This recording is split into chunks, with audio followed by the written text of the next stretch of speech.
इस वीडियो में दोस्तों हम डिस्कस करने वाले हैं बच्चे और बचपन का आखिरी यूनिट के बारे में जिसका नाम है बच्चों के अध्ययन के तरीके। ये यूनिट दोस्तों आपके 10 नंबर का है और यहाँ से आपको एक निबंधात्मक प्रश्न और कुछ शॉर्ट क्वेश्चन यहाँ से पूछे जाएंगे। इसमें दोस्तों दो इंपॉर्टेंट टॉपिक है जहाँ से प्रश्न हर बार आता ही आता है।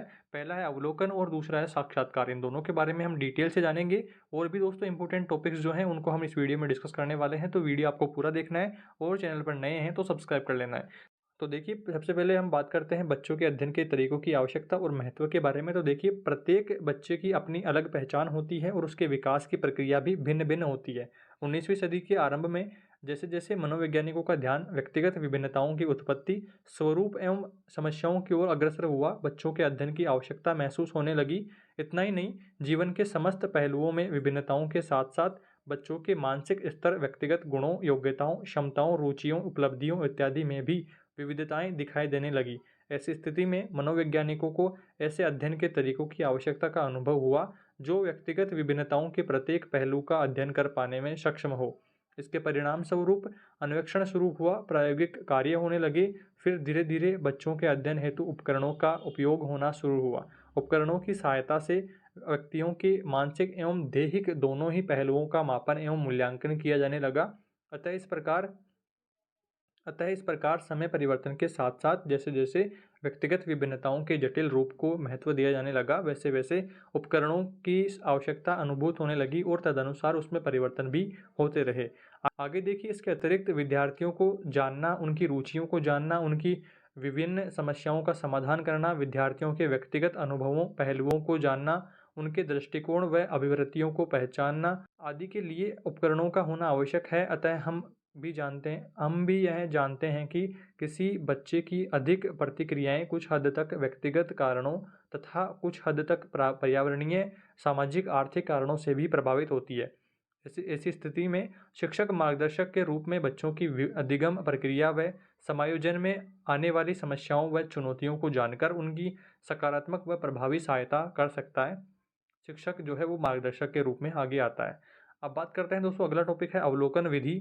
अवलोकन में यदि किसी व्यक्ति के व्यवहार, रुचियां, भावात्मक उतार चढ़ाव आदि को ध्यानपूर्वक देख करके उसके बारे में जाना जाता है, उसके संबंध में राय बनाता है। व्यक्ति के व्यवहारों का अवलोकन व्यक्ति के अध्ययन में अत्यधिक सहायक होता है। अवलोकन के द्वारा विभिन्न प्रकार के व्यवहारों एवं क्रियाओं का विवरण पता होता है जिन्हें निश्चित समय पर और समय समय पर प्राप्त किया जाता है। इस प्रकार अवलोकन विधि के अंतर्गत एक निश्चित अवधि में अनेक दिनों तक किसी व्यक्ति के कार्यों एवं व्यवहारों का अध्ययन करते हैं और उसके विषय में लेख लिखते हैं। यह विधि न केवल एक व्यक्ति के अध्ययन में वरन व्यक्तियों के समूह के अध्ययन में भी उपयोगी है। अवलोकनकर्ता अपनी समस्त ज्ञानेंद्रियों का उपयोग इस कार्य में करता है। अगला टॉपिक है अवलोकन का अर्थ क्या है और परिभाषा आपको किस तरह से डिफाइन करनी है। अवलोकन शब्द अंग्रेजी भाषा के शब्द ऑब्जर्वेशन का पर्यायवाची है। यहाँ इसका अर्थ देखना, अवलोकन करना, निरीक्षण करना होता है।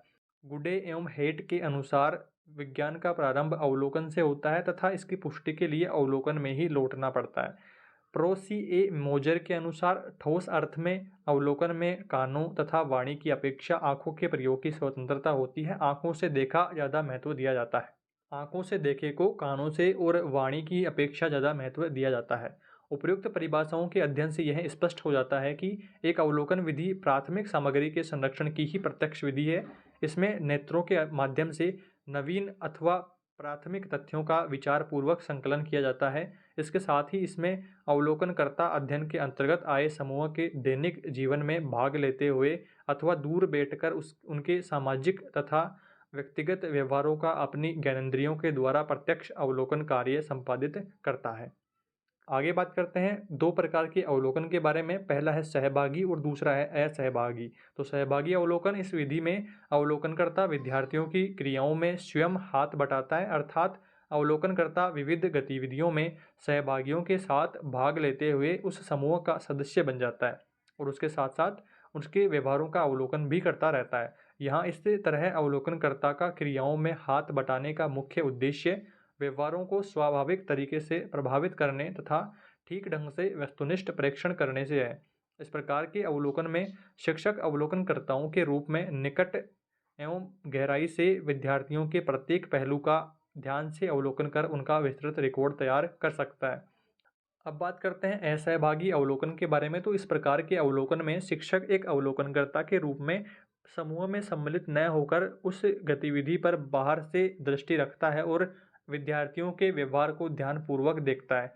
अवलोकनकर्ता विद्यार्थियों के व्यवहार को विद्यालय के अंदर एवं बाहर किसी भी जगह पर ध्यान से देखता रहता है और उसके आधार पर निष्कर्ष पर पहुंचता है। एक शिक्षक के लिए औपचारिक, अनौपचारिक, सहभागी व असहभागी सभी प्रकार के अवलोकन महत्वपूर्ण है। कई बार इन अवलोकन विधियों का प्रयोग साथ-साथ होता है। कक्षा में शिक्षक अपने अवलोकन के आधार पर ही कक्षा व्यवस्था तथा विद्यार्थियों के व्यवहार को व्यवस्थित करता है। अब बात करते हैं अवलोकन की उपयोगिता के बारे में। तो पहली उपयोगिता है, इसमें समस्या का चयन किया जाता है, तत्पश्चात उस समस्या का बारीकी से अवलोकन कर अध्ययन किया जाता है। दूसरा है, पूर्व निर्धारित उद्देश्य सुनियोजित अवलोकन एवं सुव्यवस्थित अभिलेख से यह विधि बहुत उपयोगी बन जाती है। तीसरे नंबर पर है, इसके परिणाम विश्वसनीय और वैध होते हैं। अगला टॉपिक है अवलोकन करते समय ध्यान रखने योग्य बातें। इसमें पहली बात जो आपको ध्यान में रखनी है, अवलोकन की परिस्थितियों से अवगत होकर उसके लिए सहभागियों के चयन से सावधानी बरतना। दूसरी है, अवलोकन के प्रकार के अनुसार उसके नियमों का ध्यान रखना। तीसरी है, अवलोकन बिंदुओं के निर्धारण में विशेष रूप से ध्यान देना। चौथी बात है, अवलोकन की प्रक्रिया के दौरान लचीलापन रखना। पांचवा पॉइंट है, इसमें पूर्व निर्धारित उद्देश्यों को ध्यान में रखना। अगला इंपॉर्टेंट टॉपिक है दोस्तों साक्षात्कार का। इंटरव्यू का हिंदी रूपांतरण है। इंटरव्यू को दो भागों में इंटर यानी कि भीतर तथा व्यू यानी कि देखना में विभाजित किया जा सकता है। इसका शाब्दिक अर्थ होता है अंतर्दर्शन यानी कि आंतरिक रूप से देखना। इस प्रकार से हम कह सकते हैं कि शाब्दिक रूप से साक्षात्कार। दूसरे शब्दों में यह भी कहा जा सकता है कि जिन अप्रकट अथवा अदृश्य तथ्यों को बाह्य रूप से निरीक्षण किया नहीं किया जा सकता है, उन तथ्यों की जानकारी प्राप्त करना तथा किसी विषय के विभिन्न पहलुओं के विषय में गहन जानकारी प्राप्त करना ही साक्षात्कार कहलाता है। अतः साक्षात्कार अभिमुख संवाद है। इस विधि द्वारा विद्यार्थियों की अभिरुचियों, योग्यताओं, मनोवृत्तियों के संबंध अवधारणाओं का अध्ययन करते हैं। इसका प्रमुख उद्देश्य व्यक्ति के विचारों, विश्वासों, मूल्यों, भावनाओं, अतीत के अनुभवों आदि के विषय में जानना होता है। इसमें प्रत्यक्ष संपर्क अर्थात आमने सामने के संपर्क द्वारा सूचनाओं को एकत्रित करते हैं। उदाहरण के तौर पर हम वाइवा जब देते हैं तो वाइवा में भी आमने सामने यहाँ पर होता है। साक्षात्कार विधि में शिक्षक विद्यार्थियों का एक एक करके अथवा एक छोटा समूह बनाकर कुछ प्रश्न पूछते हैं। साक्षात्कार का प्रयोग मुख्यतः उन विषयों के अध्ययन के लिए किया जाता है जिनको जानने के लिए बातचीत करनी आवश्यक है। उदाहरण के तौर पर बच्चे के समायोजन संबंधी समस्याओं का अध्ययन करने तथा साथ ही साथ उनका शैक्षिक एवं व्यावसायिक निर्देशन संबंधी अवधारणाओं को जानने के लिए इस विधि को अपनाया जाता है। अब बात करते हैं दो प्रकार के साक्षात्कार के बारे में जो कि आपको पूछा जा सकता है। इनके दोनों के बीच में अंतर भी कई बार पूछा गया है परीक्षा में, तो इनको भी आपको दोस्तों थोड़ा सा ध्यान से देखना है। पहला है संरक्षित साक्षात्कार और दूसरा है असंरक्षित साक्षात्कार। पहले की बात करते हैं संरक्षित साक्षात्कार में। इस विधि में अध्ययनकर्ता अध्ययन संबंधी समस्या से संबंधित प्रश्नों एवं इकाइयों को एक निश्चित क्रम में पहले से ही तैयार कर लेता है। साक्षात्कार के समय वह सूचनादाता से ये प्रश्न उसी क्रम के आधार पर पूछता है। साक्षात्कार की प्रकृति इस विधि में नियंत्रित रहती है, पहले से ही वह डिसाइडेड सब कुछ रहता है। अगला है असंरक्षित साक्षात्कार। इस विधि में प्रश्न एवं उनकी संख्या पहले से निश्चित नहीं होती है। अध्ययनकर्ता अध्ययन संबंधी कोई भी प्रश्न पूछने से के लिए स्वतंत्र होता है। वह प्रश्नों के स्वरूप साक्षात्कार के दौरान अपने मन से निर्धारित करता है और कोई पूर्व तैयारी की जरूरत नहीं होती है। अब बात करते हैं साक्षात्कार की प्रक्रिया के चरण कौन कौन से हैं। तो पहला चरण है साक्षात्कार की तैयारी। इस चरण में साक्षात्कार के विषय एवं उनके उद्देश्यों के अनुरूप पूर्व तैयारी की जाती है। उदाहरण के तौर पर साक्षात्कार देने वाले व्यक्ति से अनुमति, साक्षात्कार का समय, चर्चा के विषय बिंदु, स्थान इत्यादि से संबंधित तैयारियों पर ध्यान दिया जाता है। इस दौरान साक्षात्कार की योजना का निर्माण भी किया जाता है जिसमें साक्षात्कार का प्रारंभ, विकास एवं समापन से संबंधित व्यवस्था की योजना बनाई जाती है। सेकंड नंबर पर है साक्षात्कार का संचालन। तो इस चरण में साक्षात्कार को पूर्व निर्धारित योजना के अनुरूप क्रियान्वित किया जाता है। इस दौरान साक्षात्कारकर्ता द्वारा साक्षात्कार के विषय बिंदु को चर्चा के केंद्र में बनाए रखने के अलावा कई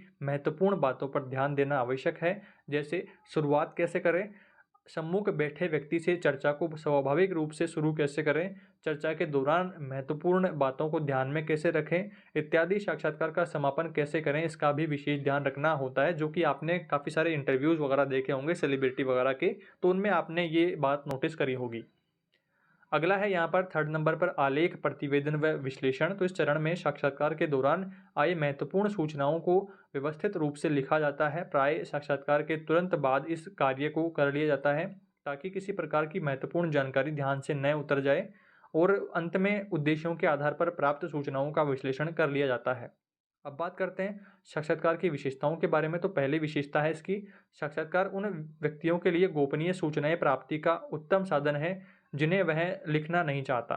दूसरे नंबर पर है साक्षात्कारकर्ता अपने अनुसंधान का उद्देश्य प्रत्यक्षतः स्पष्ट कर सकता है तथा मौखिक सूचनाएं क्या होनी चाहिए यह भी स्पष्ट कर सकता है। तीसरे नंबर पर है आज व्यक्ति लिखने की अपेक्षा विचार विमर्श को अधिक महत्व देता है। चौथे नंबर पर है साक्षात्कारकर्ता पूरक प्रश्नों द्वारा विषयों के प्रश्नों की त्रुटिपूर्ण अर्थ का स्पष्टीकरण कर सकता है। पांचवें नंबर पर है साक्षात्कार के द्वारा अनुसंधानकर्ता विषय को प्रेरित कर अनुभवों को प्राप्त कर सकता है जो कि सामान्यतः नहीं मिलते हैं। छठे नंबर पर है साक्षात्कार में इच्छानुसार सभी प्रश्नों के उत्तर लिए जाते हैं जबकि प्रश्नावली में आधे प्रश्न छूटते हैं और आधे प्राप्त ही नहीं हो पाते हैं। सातवें नंबर पर है इसमें एक प्रकार की सूचना को विभिन्न अवस्थाओं में अनेक प्रकार से प्राप्त किया जा सकता है। आठवें नंबर पर है साक्षात्कार के द्वारा भाषा की कम समझ रखने वालों तथा बच्चों और अशिक्षितों आदि से भी सूचनाएं प्राप्त की जा सकती है। उपयुक्त विशेषताओं के कारण ही साक्षात्कार अन्य उपकरणों से श्रेष्ठ माना जाता है। ये तो दोस्तों हमने बात कर ली है इसकी विशेषताओं के बारे में। अब बात करते हैं साक्षात्कार की कमियों के बारे में। तो पहली कमी है इसमें समय तथा श्रम दोनों ही अधिक लगते हैं। साथ ही बहुत बड़ी संख्या में साक्षात्कार कर पाना मुश्किल होता है क्योंकि काफ़ी सारे स्टूडेंट्स से पर्सनली जब हम 1 to 1 बात करते हैं तो काफ़ी टाइम उसमें लग जाता है। बड़ी संख्या में साक्षात्कार कर पाना मुश्किल होता है, अतः यह विधि बहुत छोटे समूह के लिए उपयुक्त है। सेकंड नंबर पर है साक्षात्कारकर्ता की पूर्व धारणा के कारण साक्षात्कार के आंकड़े तथा विश्लेषण दोनों ही प्रभावित होते हैं, अतः इससे प्राप्त निष्कर्षों पर पूर्ण रूप से निर्भर नहीं रहा जा सकता है। थर्ड नंबर पर है इस विधि द्वारा विद्यार्थियों के शैक्षिक व्यवहारों का अध्ययन करते समय यह देखा जाता है कि वे उस परिवेश में घबरा जाते हैं तथा या डरे डरे रहते हैं। इस कारण कभी कभी तो ये सब कुछ जानते हुए भी प्रश्नों का सही उत्तर नहीं दे पाते हैं, अतः निष्कर्ष पर पहुंच पाना संभव नहीं हो पाता है। जिसका सरल उदाहरण दोस्तों हम वाइवा से ले सकते हैं। जब हम वाइवा देते हैं तो शिक्षक हमारे सामने प्रश्न पूछता है, प्रश्न का उत्तर हम कुछ और देना चाह रहे होते हैं और डर के मारे कुछ और हम बोल देते हैं, तो काफ़ी सारी समस्याएं जो है हम पूर्णतः सही सटीक जानकारी हमारे मुंह से नहीं निकल पाती है। तो इस तरह से ये इसकी एक कमजोरी है। अगला इंपॉर्टेंट टॉपिक है दोस्तों सामाजिक जनांकिकी प्रोफाइल की उपयोगिता। वो देखिए प्रोफाइल से आपको एक थॉट यहाँ पर आ रहा होगा कि फेसबुक प्रोफाइल, इंस्टा प्रोफाइल, इस तरह से कि उस प्रोफाइल के ऊपर आपको कंप्लीट उस व्यक्ति की डिटेल्स आपको मिल पाएंगी। यहाँ पर देखिए पहली इसकी उपयोगिता है विद्यार्थियों का व्यक्तिगत परिचय मिल जाता है। दूसरी है विद्यार्थी की पारिवारिक जानकारी मिल पाती है। तीसरे नंबर पर है प्रायोज्य की उम्र का पता चल पाता है। चौथे नंबर पर है उसका लिंग, जाति, धर्म, विद्यालय का नाम, जन्म स्थान, पारिवारिक ब्यौरा, भाषा आदि की जानकारी मिल पाती है। पांचवें नंबर पर है विद्यार्थी की सामाजिक, आर्थिक, व्यक्तिगत स्थिति की आधारभूत जानकारी प्राप्त हो जाती है। छठे नंबर पर है उस माहौल का पता चल जाता है जिससे वह अपना अधिकांश समय व्यतीत करता है। अगला इंपॉर्टेंट टॉपिक है दोस्तों क्लिनिकल विधि। ये भी दोस्तों काफ़ी बार परीक्षा में आया हुआ है, तो आपको इसको भी थोड़ा सा ध्यान से देखना है। जीन पियाजे ने अपने अध्ययन के लिए साक्षात्कार विधि का प्रयोग किया था। उनके प्रयोग ने बच्चों के अध्ययन के लिए साक्षात्कार विधि के महत्व को रेखांकित किया है।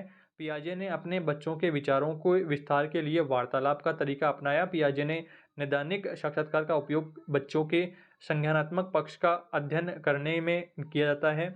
इसके अलावा बाल विकास के अन्य क्षेत्रों में भी इसका उपयोग किया जाता है। इस तरह से दोस्तों हमने इस यूनिट के सारे इंपॉर्टेंट टॉपिक्स की इंपॉर्टेंट बातें हमने यहाँ पर डिस्कस कर ली है। इसके बारे में और ज़्यादा जानकारी के लिए इसके सारे इंपॉर्टेंट क्वेश्चंस जो बार बार परीक्षाओं में रिपीट होते रहते हैं उनका दोस्तों वीडियो हमने प्रॉपर एक बनाया हुआ है जिसका लिंक डिस्क्रिप्शन में और कमेंट बॉक्स में डाल दिया है। वहाँ से आप उस वीडियो को जरूर देखें और साथ ही साथ आपके प्रीवियस ईयर का क्वेश्चन पेपर का वीडियो भी दोस्तों चैनल पर अवेलेबल है, जिसका भी दोस्तों लिंक मैंने डिस्क्रिप्शन में और कमेंट बॉक्स में डाल दिया है। उन दोनों को आप जरूर से देख लें जिससे आपके ये जो 10 नंबर का ये यूनिट है आप क्लियरली कह पाएंगे कि ये 10 नंबर मेरे पक्के हो चुके हैं। इस वीडियो में दोस्तों इतना ही। जल्दी मिलेंगे एक नई वीडियो में कुछ नई जानकारियों के साथ। तब तक दोस्तों आप अपनी परीक्षा की तैयारियों को ठीक तरीके से करते रहें। Thank you.